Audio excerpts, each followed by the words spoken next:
Alors nous revoilà pour une petite démonstration expliquée. Oui, du coup, ce qu'on peut faire comme exercice, ça va être par exemple de prendre quelques mouvements classiques, par exemple le basic Charleston, tu pas le follow the lot, tu pas tac yanni, enfin bref, le jump Charleston, des mouvements qu'on aime bien faire et qui ont des noms, quoi, vraiment des steps classiques de jazz. Ça, on va essayer du coup de les danser sur la musique. Ça peut être évidemment des breaks, etc.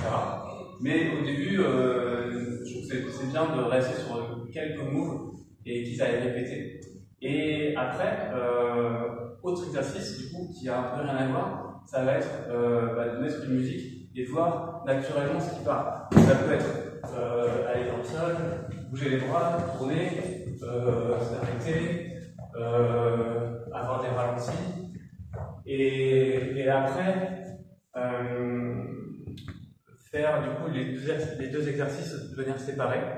Et puis, moi j'aime bien après arriver à mixer les deux, donc mettre une musique et puis de temps en temps repartir sur des classiques, mais par moment voir des choses qui sont un peu différentes et puis à nouveau repartir sur des classiques, voilà, et voir ce qui se passe.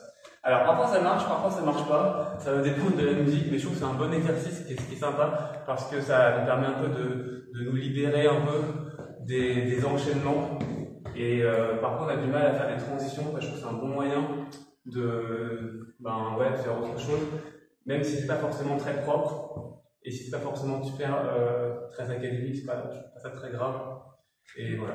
Oui, si je comprends, l'enjeu notamment, c'est de se libérer, de se décomplexer, et ça peut même améliorer du coup les pas classiques. Après s'être libéré, quand on y revient, peut-être qu'on les a améliorés, on les fait mieux. Après ça, les classic steps, c'est vraiment, c'est la base, c'est la fondation.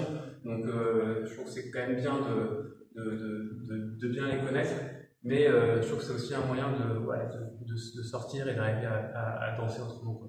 Bon, une petite démo en musique.